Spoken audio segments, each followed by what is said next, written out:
Днес ще ви покажа най-лесното упражнение за почистване на кръвоносните съдове. Дали бе? Разтворете ходилата на ширината на раменете. Повдигнете се на пръсти и отпуснете цялата тежест на тялото върху петите. Първо, това няма никакви научни данни, че вибрациите в тялото почистват кръвоносни съдове. Но дори да оставим сухите научни проучвания, нека да мислим логично. Ти ако имаш една система от тръби, пълна с плака по стените им, и прочистиш тази гняз, тази мръсотия, тя ще продължи с потока течност и ще стигне до някъде, нали така? И докъде ще стигне до някой по-малък съд, където вече няма да може да продължи и ще го запуши.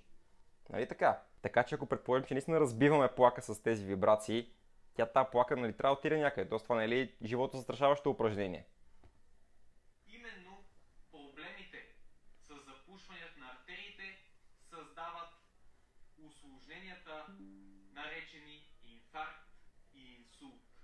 Да, така е. Но това, което казвам, ти ако имаш плака по артериите в краката, да речем, и я прочистиш, тя ще продължи нагоре и ще запуши кръвоносен съд в сърцето. Ще получиш инфаркт. Или пък ще стигне до мозъка и ще получиш инсулт. Така че това упражнение не би ли трябва да бъде опасно?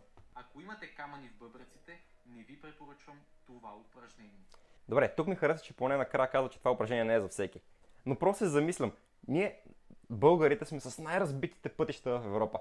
Ако вибрациите наистина разбиваха плака в кръвоносните съдове, нямаше ли ние българите да имаме най-ниска смъртност от сърдечно-съдови заболявания? Защото ти всеки ден отиваш на работа и си в колата. Абсурдно е. Нямам нищо против към момчето, но той е рехабилитатор, аз също съм рехабилитатор.